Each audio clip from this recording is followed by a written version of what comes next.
modalités de mise en œuvre de l'assurance maladie obligatoire. L'État béninois a consacré, à travers la loi numéro 2019-40 du 7 novembre 2019, l'égal accès à la santé pour tous ses citoyens. Dans cette logique, une stratégie intégrée et inclusive d'extension de la protection sociale a été adoptée en vue d'atteindre cet objectif. Cela s'est traduit par la mise en place du projet Assurance pour le renforcement du capital humain. Toutefois, l'adhésion volontaire à une assurance maladie ne peut, à elle seule, permettre d'y parvenir. Aussi, le gouvernement a-t-il sollicité de l'Assemblée nationale le vote de la loi numéro 2020-37 du 3 février 2021 relative à la protection de la santé des personnes, laquelle rend obligatoire l'assurance maladie pour toutes les personnes résidentes au Bénin. Le présent décret vient donc préciser les modalités d'implémentation de cette exigence de la loi. À cet effet, il est prescrit que l'État, les établissements publics et les collectivités territoriales prennent en charge, partiellement ou totalement, les frais de souscription d'une police d'assurance maladie concernant le panier de soins de base pour les cibles ci-après. Les salariés du secteur public, leurs conjoints et leurs enfants à charge. Les salariés des établissements publics ou organismes publics non commerciaux, leurs conjoints et leurs enfants à charge.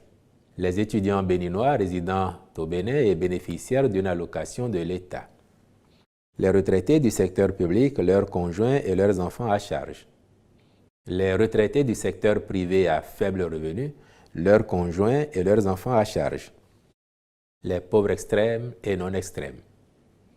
Il est à préciser que l'assurance maladie n'est souscrite par l'État pour ses cibles qu'en l'absence d'une couverture par une police prenant en charge le panier de soins tel que défini. Quant aux employeurs du secteur privé et aux organismes publics commerciaux, ils souscrivent obligatoirement une police d'assurance maladie intégrant au minimum le paquet de soins de base pour leurs salariés, leurs conjoints et leurs enfants à charge.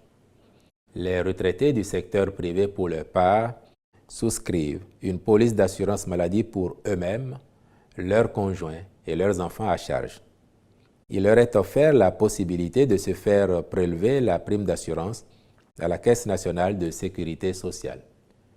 S'agissant des acteurs des professions libérales et autres personnes exerçant pour leur propre compte, ils souscrivent une police d'assurance maladie pour eux-mêmes, leurs conjoints, ainsi que pour les enfants à leur charge. Il convient de préciser que les employeurs relevant aussi bien du secteur public que privé assurent le paiement de la prime d'assurance pour le panier de soins de base à hauteur de 80% au moins. En ce qui concerne l'État, il prend entièrement à son compte la prime d'assurance pour les pauvres extrêmes et la moitié pour les pauvres non extrêmes. Dans tous les cas, les affections ci-après sont contenues dans le panier de soins de base. Traumatisme des membres thoraciques, traumatisme des membres pelviens, traumatisme crânien, fistule obstétricale simple et complexe, infection respiratoire aiguë, haute et basse chez les enfants, infection urinaire de l'enfant, sepsis chez les enfants de moins de 5 ans, infection cutanée bactérienne chez les enfants de moins de 5 ans, paludisme, diarrhée, infection de l'adulte prise en charge médicalement. Sont également prises en compte les prestations suivantes. Consultation de médecine générale, accouchement naturel ou assisté, césarienne, prise en charge de l'hémorragie au cours du 3e trimestre de la grossesse et de l'hémorragie du postpartum, hospitalisation pour les pathologies du panier de soins de base, examen de laboratoire pour les pathologies du panier de soins de base, chirurgie traumatologique pour les affections du panier de soins de base, drainage d'un abcès superficiel, soins d'urgence, soins de réanimation, extraction des corps étrangers chez les enfants de moins de 5 ans, ainsi que la chirurgie relative à l'appendicectomie, la cure de hernie, la cure de péritonite, la levée d'une rétention d'urine, l'occlusion intestinale, la prise en charge des brûlures. Le coût du transport médicalisé dans le cadre d'une référence est également pris en compte pour les prestations et affections incluses dans le panier de soins de base.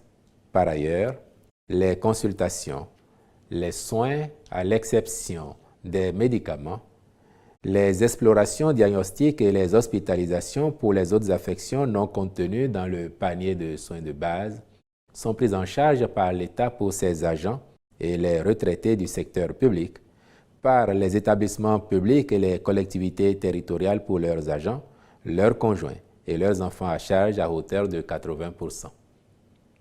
Enfin, il est à signaler que pour compter de la date de publication du présent décret au journal officiel, tout employeur, excepté l'État, est tenu de fournir à la Caisse nationale de sécurité sociale, dans un délai de 12 mois, les polices d'assurance souscrites au profit de ses employés et d'engager le paiement des primes.